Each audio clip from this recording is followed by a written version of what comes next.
Now then, when it comes to maintaining your resin bonded diamond stone or resin bonded CBN stone, over time this resin doesn't break down. It's a very hard resin bonding, so it really retains the abrasive. They only give you about 1 millimeter of abrasive anyway, so you don't want the stone to break down.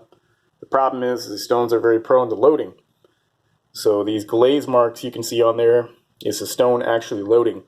So the bond on this right here is very sensitive to loading, and so they supply it with a little Naniwa stone.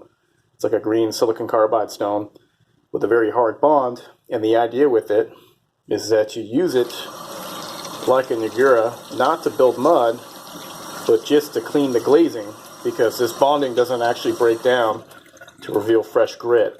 The grit is so strong and powerful, you don't want it, the bond to break down to release this grit, because this grit is much more higher quality than the ceramic grit. It'll last a lot longer. So you wet the surface, wet this guy, and you just come in here and just be really vigorous with it. So while these stones aren't prone to dishing or hollowing out,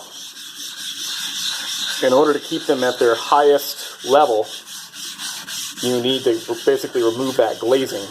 Otherwise they'll just burnish or rub too much. What happens is the diamond abrasive is actually buried in a sea of resin, and you want that diamond abrasive to be poking up. If you don't dress the stone, then essentially you just have piles of metal filings. That's what that glazing was. It was actually the cut filings from the metal from cutting on the stone, and they pile up like debris and clog up the abrasive and keep it from cutting. And so to keep this stone working really good, you have to clean off all that load up. And so that's all the really hard resin bonding.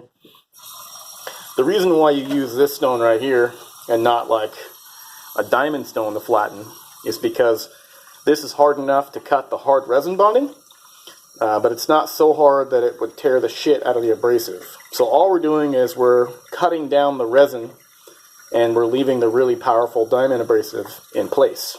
This would actually wear out this stone and would wear out this stone really fast too.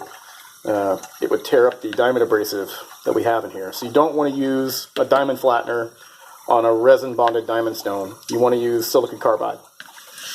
So wash this guy off. We'll see if we got all the glazing off.